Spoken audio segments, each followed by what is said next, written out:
उधर जंगल में 2 आँखों की तलाश में भटकते टैरी वाल्टर को अंततः निराशा ही हाथ लगी। वो उस आदमी को तो ना पकड़ पाया, ना ही जान पाया कि वो कौन हो सकता है। अंततः वो इसी नतीजे पर ही पहुंचा कि हो ना हो वो 2 आँखें वाला कोई आदिवासी युवक ही होगा।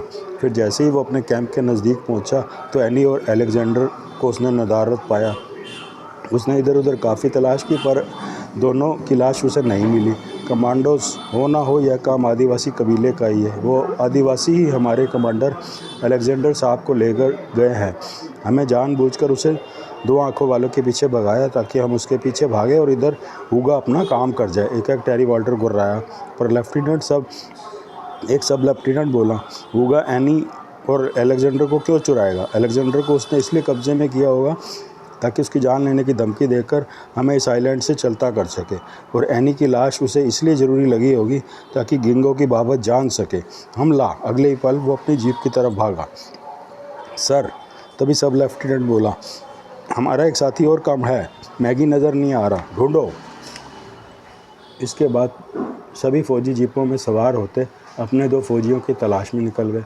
अब गंगूरा और फौज में जंग होनी थी, जिसका परिणाम सिर्फ लाशें ही निकलना था। 10 घंटे बीतने को आए। काफ़ी देर बाद उनकी मोटर बोट अभी भी कैंडी बीच से 120 किलोमीटर दूर थी, यानी उन्हें कैंडी बीच पहुंचने में 1.5 घंटे का समय लगना था।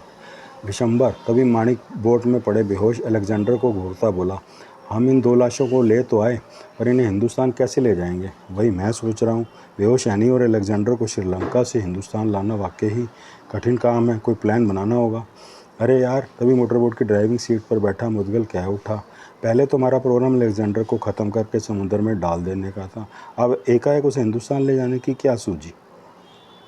ओह, ये तो मैं भूल ही गया था, विशंबर दयाल फ़ौरन बोला। बाकी अलेक्जेंडर को मारकर समुद्र में डाल देने का आसान रास्ता जब हमारे सामने है ही, तो हम नाहक ही परेशान हो रहे हैं। पर एनी को तो हिंदुस्तान ले जाना ही पड़ेगा।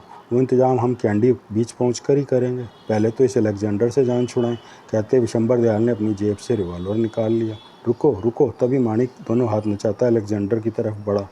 हमें पहले अलेक्जेंडर को होश में लाना चाहिए, शायद उससे कोई काम की जानकारी पता लगे।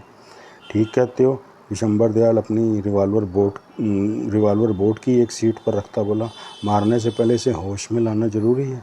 इसकी जेब में वॉकी टॉकी हो सकता है, अपना चक्रधर टैरी वाल्टर के कब्जे में आ चुका हो सकता है, और ऐसे में हम अलेक्जेंडर को जिंदा छोड़ने के एवज में अपना चक्रधर जिंदा वापस मांग सकते हैं। हमें वाकई इसे होश में लाना चाहिए। मेरे पास इस इंजेक्शन का एंटीडोट इंजेक्शन है, कहते माणिक ने अपनी पोशाक की जेब से एक अन्य सिरिंज निकाली।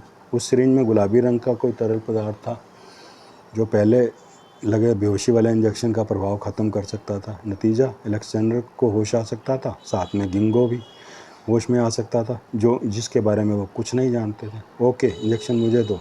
रिवॉल्वर वहीं छोड़ विशंबर दयाल माणिक की तरफ बढ़ा। उसने माणिक से इंजेक्शन लिया और अलेक्जेंडर के पास घुटने के बल बैठ गया।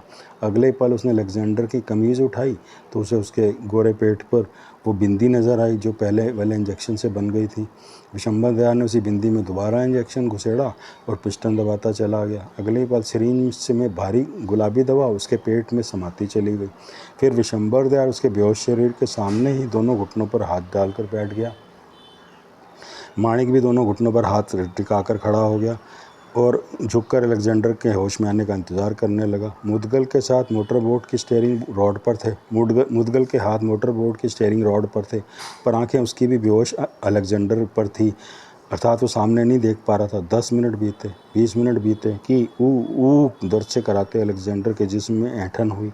अगले पल अलेक्जेंडर के दोनों हाथ पेट पर पड़े और वह दोनों हाथों की गिरफ्त में अपना पेट जकड़ता चला गया।